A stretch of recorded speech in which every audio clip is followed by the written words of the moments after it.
Hello friends, എല്ലാവർക്കും നമസ്കാരം. നമ്മുടെ ഇഷ്ടപരമ്പരയുടെ ഇന്നത്തെ വിശേഷങ്ങളിലേക്ക് ഏവർക്കും സ്വാഗതം. അങ്ങനെ ബാലൻ ഗോമതി സ്റ്റോഴ്സിൽ ഇരിക്കുകയാണ് കേട്ടോ. അപ്പൊ രാമേട്ടൻ അടുത്തേക്ക് ചെല്ലും. എന്താ ബാല നീ ഇത്ര ആലോചിച്ച് കൂട്ടുന്നത് എന്ന് ചോദിക്കും. രാമേട്ടാ, എന്നെ ഇപ്പൊ ഉദയഭാനു വിളിച്ചായിരുന്നു. ഞാൻ പക്ഷെ എടുത്തില്ല. അതെന്താ നീ എടുക്കാതിരുന്നത്? ഇനി കാശ് വല്ലോ അറേഞ്ച് ചെയ്തിട്ടാണോ അയാളെ വിളിക്കുന്നതെന്ന് അറിയില്ലല്ലോ എന്ന് രാമേട്ടൻ ചോദിക്കും. അത് കേൾക്കുമ്പോഴത്തേക്കും നമ്മുടെ ബാലൻ പറയും, കാശ് അയാളുടെ കയ്യിൽ 10 പൈസ ഇല്ല എൻ്റെ രാമേട്ടാ. ചായക്കട കയറി ഒരു ചായ കുടിക്കാനുള്ള കാശ് പോലും അയാളുടെ കയ്യിലില്ല. പിന്നെ അവൻ എവിടുന്നാ 10 ലക്ഷം രൂപ ഉണ്ടാക്കുന്നത്? ഇത് ഞാൻ ആഗ്രഹിച്ച പോലെ തന്നെയാണ് കാര്യങ്ങളൊക്കെ നടക്കാൻ പോകുന്നത്. മിക്കവാറും അവനെന്നെ വിളിക്കുന്നത് അവൻ ചെയ്ത തെറ്റുകൾക്കൊക്കെ സാഷ്ടാംഗം എൻ്റെ കാലിൽ വീണ് മാപ്പ് പറയാനായിരിക്കും എന്ന് രാമേട്ടനോട് നമ്മുടെ ബാലൻ പറയും കേട്ടോ. അതെന്താ നിനക്കിപ്പോൾ അങ്ങനെ തോന്നാൻ? അവൻ വിളിച്ചപ്പോൾ ഞാൻ ഫോൺ എടുത്തില്ല. രാമേട്ടൻ കണ്ടോ, അവൻ എന്നെ വീണ്ടും വിളിക്കും. എന്നിട്ട് പറയും, വീട്ടിൽ വെച്ച് കാണാൻ പറ്റില്ല ബാല, നമുക്ക് പുറത്ത് എവിടെയെങ്കിലും വെച്ച് കാണാമെന്ന്. കാരണം വീട്ടിൽ വെച്ചൊരു സീൻ ഉണ്ടാക്കാൻ അവൻ ആഗ്രഹിക്കുന്നില്ല, അതുകൊണ്ട്. എന്നിട്ട് പുറത്ത് എവിടെയെങ്കിലും വെച്ച് എന്നെ കാണും. എന്നിട്ട് ചെയ്ത കള്ളങ്ങളെല്ലാം എന്നോട് തുറന്നു തന്നെ പറഞ്ഞ് മാപ്പിരിക്കും. അതാ സംഭവിക്കാൻ പോകുന്നത്. രാമേട്ടൻ കണ്ടോ, അല്ലെങ്കിൽ അവൻ ഇപ്പം തന്നെ എന്നെ വിളിക്കും എന്ന് പറയേ. അങ്ങനെ നമ്മുടെ ബാലൻ സംസാരിച്ചുകൊണ്ടിരിക്കുമ്പോൾ തന്നെ വീണ്ടും ഉദയഭാനുവിൻ്റെ കോള് വരികയാണ്. കണ്ടോ രാമേട്ട, അവനാ വിളിക്കുന്നത്, ആ കള്ളൻ എന്നും പറഞ്ഞ് ബാലൻ ഫോൺ അറ്റൻഡ് ചെയ്യുക.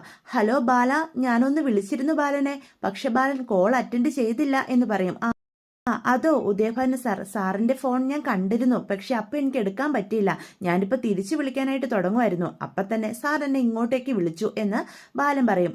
എന്താ സാർ കാര്യം? അത് പിന്നെ ബാല, എനിക്ക് ബാലനെ ഒന്ന് കാണേണ്ട അത്യാവശ്യം ഉണ്ടല്ലോ. ഞാൻ വീട്ടിലേക്ക് വരാം.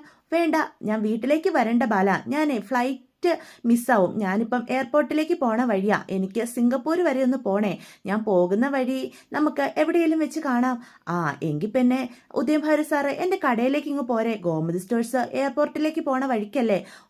അതും ബുദ്ധിമുട്ടാവും. അത് വേറൊന്നും കൊണ്ടല്ല ബാല, ഗോമതി സ്റ്റോഴ്സിലേക്ക് വരുന്ന വഴിക്കൊക്കെ നല്ല ട്രാഫിക്കാ. എൻ്റെ ഫ്ലൈറ്റ് മിസ്സായാൽ പിന്നെ എൻ്റെ പോക്ക് നടക്കില്ല. അതുകൊണ്ടാണേ.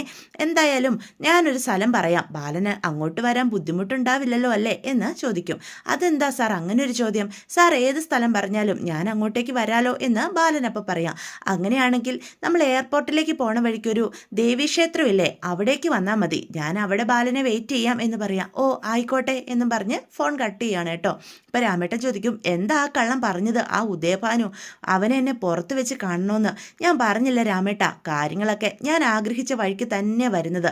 അവിടെ വന്ന് അവൻ എന്നോട് അവൻ ചെയ്ത എല്ലാ തെറ്റുകൾക്കും മാപ്പിരക്കും. അവന് ഞാൻ മാപ്പൊന്നും കൊടുക്കുന്നില്ല. അത്രയ്ക്ക് വലിയ തെറ്റല്ലേ എന്നോടും എൻ്റെ കുടുംബത്തോടും അവൻ ചെയ്തത്? എൻ്റെ പാവം ആനന്ദ് ഈ സത്യങ്ങളൊക്കെ അറിഞ്ഞു കഴിഞ്ഞാൽ അവൻ എങ്ങനെ മുന്നോട്ട് ജീവിതം കൊണ്ടുപോകും? ദേവിയോട് പോലും പിന്നെ സ്നേഹത്തോടെ പെരുമാറാൻ അവനെ കൊണ്ട് സാധിക്കില്ലല്ലോ എന്നൊക്കെ ബാലൻ പറയാണ്. അത് കേൾക്കുന്ന രാമേട്ടൻ പറയും, അവൻ്റെ അഭിനയത്തിൽ നീ വീഴാതെ അവൻ ചെയ്ത തെറ്റുകൾക്കുള്ള ശിക്ഷ നീ തന്നെ കൊടുക്കണം എന്ന് പറയണം കേട്ടോ.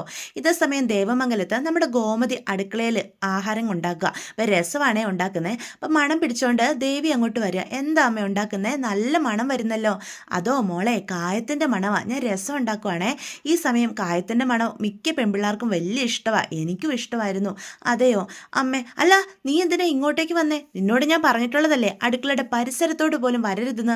എത്ര നേരമെന്ന് വെച്ചാൽ അമ്മ റൂമിൽ ഇങ്ങനെ ചടഞ്ഞു കൂടിയിരിക്കുന്നേ? ഞാൻ മടുത്തു, എനിക്ക് അപ്പടി ബോറടിച്ചു. ഞാൻ ഇവിടെ എവിടെയെങ്കിലും ഇരുന്നോളാം. ചെറിയ എന്തെങ്കിലും സഹായമൊക്കെ ചെയ്ത് അമ്മയോട് വർത്താനം പറഞ്ഞുകൊണ്ടിരിക്കാലോ. എനിക്ക് നീ ഇപ്പോൾ ഒരു സഹായം ചെയ്തു തരണ്ട.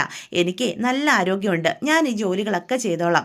ഇനി നിനക്ക് അത്ര ബോറടി ആണെങ്കിൽ നീ ഇവിടെ ഇരിക്കുക എന്നും പറഞ്ഞ് ഒരു കസേര വലിച്ചിട്ട് ദേവി അവിടെ കൊണ്ട് ഇരുത്തു കേട്ടോ. അപ്പോൾ ദേവി പെട്ടെന്ന് ഇരിക്കുമ്പോഴത്തേക്കും ഗോമതി പറയും, സൂക്ഷിച്ചൊക്കെ ഇരിക്കണ്ടേ കൊച്ചേ, ഈ സമയത്ത് നല്ല ശ്രദ്ധ വേണം. നടക്കുമ്പോഴും ഇരിക്കുമ്പോഴും കിടക്കുമ്പോഴും ഒക്കെ ശ്രദ്ധയോടെ വേണം ഓരോന്നും ചെയ്യാനായിട്ട്. ഇത് നീ പെട്ടെന്നൊക്കെ ഇങ്ങനെ ഇരിക്കുകയും കിടക്കുകയൊക്കെ ചെയ്താൽ അത് നമ്മുടെ കുഞ്ഞിനും കൂടി ബാധിക്കുന്ന കാര്യമാണ് എന്ന് ഗോമതി പറയും.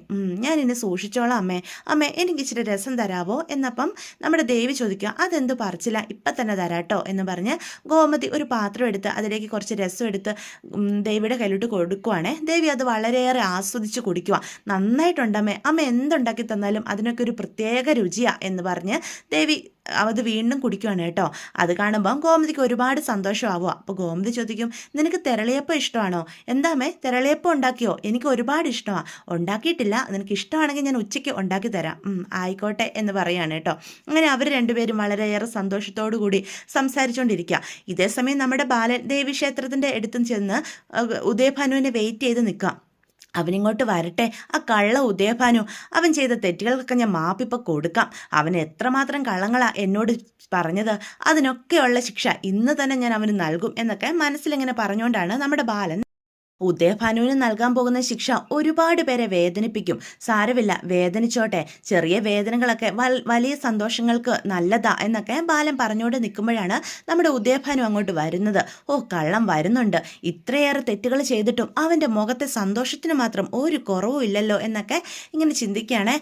ബാലൻ വന്നിട്ട് ഒരുപാട് നേരമായോ, ഭയങ്കര ബ്ലോക്കായിരുന്നേ, അതുകൊണ്ടാണ് ഞാൻ അരമണിക്കൂർ താമസിച്ചത് എന്ന് ഉദയഭാനു പറയും. ഓ, എനിക്കറിയാം, ബാലൻ കാത്തിരുന്ന് മുഷിഞ്ഞു അല്ലേ. ഉദയഭാനു സാറിനെ പോലെ ഇത്രയും തിരക്കുള്ള ആളെ കാത്തിരിക്കാൻ എനിക്ക് ഒരു ബുദ്ധിമുട്ടും ഇല്ല. ബാലൻ അറിയോ, ഞാനൊക്കെ ഒരു 5 മിനിറ്റ് ഒരാൾക്ക് വേണ്ടി കാത്തു നിന്ന അസ്വസ്ഥനാകും. ആസ്ഥാനത്ത് ബാലൻ എന്നെ കാത്ത അരമണിക്കൂർ നിന്നിട്ടും അസ്വസ്ഥതയോ ദേഷ്യമോ ഒന്നും കാണിക്കുന്നില്ലല്ലോ എന്നോട്. ബാലൻ്റെ ഈ മനസ്സ് തന്നെയാണ് എന്നെ ഏറ്റവും കൂടുതൽ ആകർഷിച്ചത്. ഓ, എങ്ങനെ സാധിക്കുന്നു, എങ്ങനെ മനസ്സിലാകുന്നില്ലല്ലോ. ഇത്ര നല്ല ശാന്തനായിട്ട് പെരുമാറാൻ എങ്ങനെ സാധിക്കുന്നു?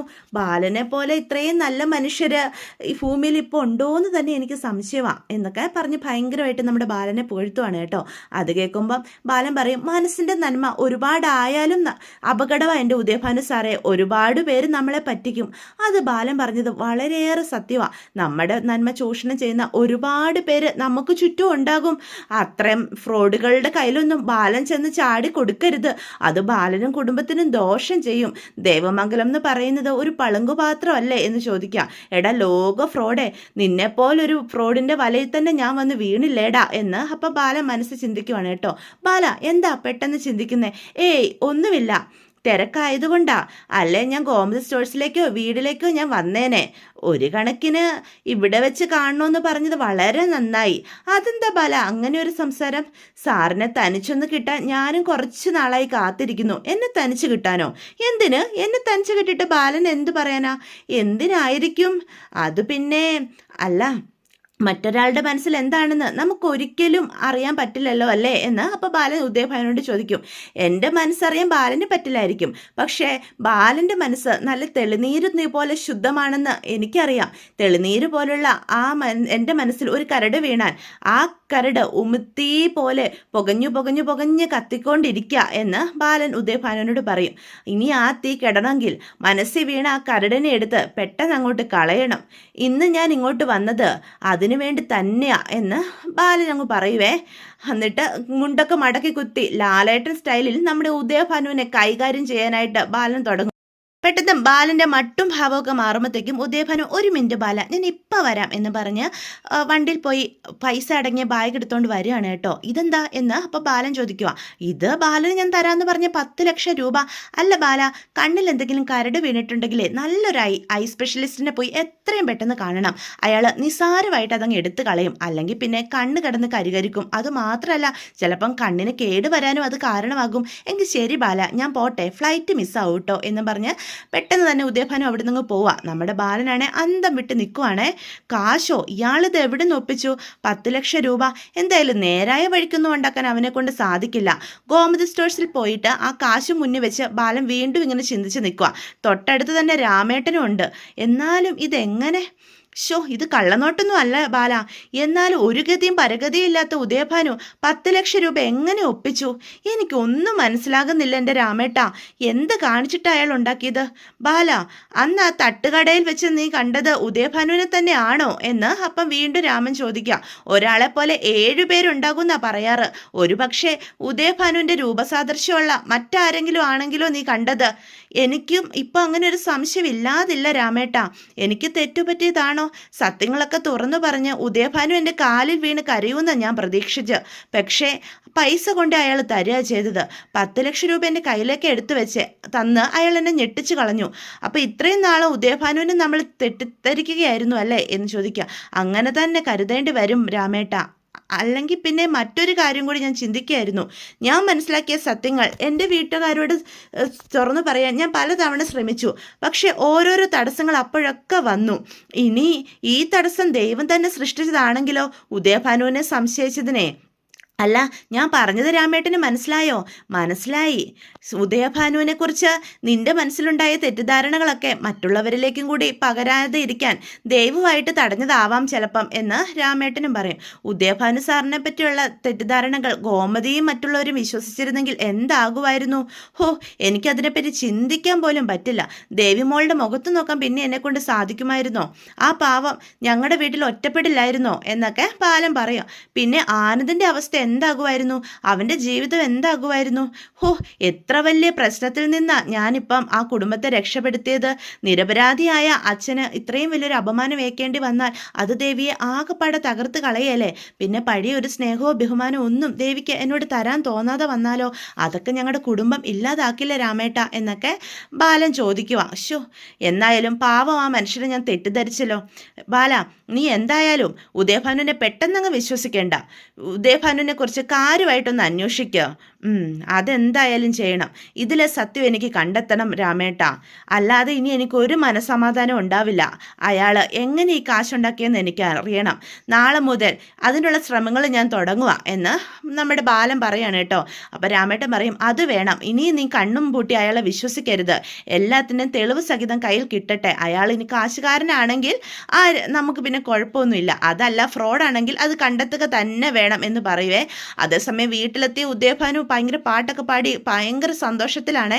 എൻ്റെ മനുഷ്യ, നിങ്ങൾക്ക് ഇത് എന്തു പറ്റി എന്ന് ചോദിക്കും.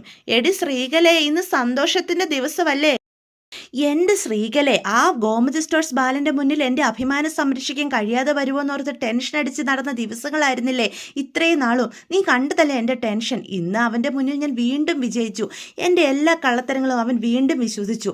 ഇപ്പോൾ ഈ ഉദയഭാനു അവൻ്റെ മുന്നിൽ ഒരുപാട് വളർന്ന് നിൽക്കുക. നിനക്ക് ഞാൻ പറയുന്ന വല്ല മനസ്സിലാകുന്നുണ്ടോ? എൻ്റെ മനുഷ്യൻ, നിങ്ങൾ ഒന്നും പറയണ്ട. 10 ലക്ഷം രൂപ കൊണ്ട് തൊലച്ചിട്ട് നിൽക്കുമല്ലേ? കിട്ടിയ 10 ലക്ഷം മുഴുവനും കൊണ്ട് ആ ബാലന് കൊടുത്തേക്കുന്നു. കടവും കടത്തിൻ്റെ കൂടുവാ നമുക്ക് ചുറ്റും. അവരെയൊക്കെ ഇനി എങ്ങനെ സമാധാനിപ്പിക്കും?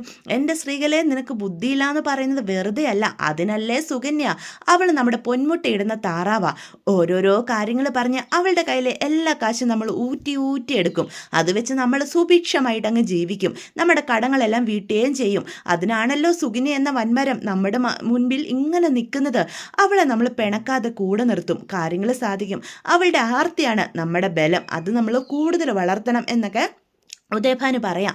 അത് കേൾക്കുമ്പോഴത്തേക്ക് സ്ത്രീകൾ പറയും, അത് ഉദയേട്ടൻ പറഞ്ഞത് സത്യമാണ്. അവൾക്ക് നല്ല ആർത്തിയുള്ള കൂട്ടത്തിലാണ്. സ്വത്തുകാരി ആവണം, പണക്കാരി ആവണം എന്നുള്ള ആ ചിന്ത തന്നെയാണ് നമുക്ക് ഉപകാരപ്പെടാനും പോകുന്നത്. അങ്ങനെ പറ. നീ ഇനി സമാധാനത്തോടെ പോയി കിടന്നുറങ്ങാൻ നോക്ക്. എത്ര ദിവസമായി ഒന്ന് മനസ്സമാധാനം നമുക്ക് കിട്ടിയിട്ട് എന്നൊക്കെ പറഞ്ഞ് ഉദയഭാനു അങ്ങോട്ട് പോവുക. ഇതേ സമയം ദേവമംഗലത്ത് നമ്മുടെ ബാലൻ്റെ ഉള്ള സമാധാനവും കൂടി പോയിരിക്കുക.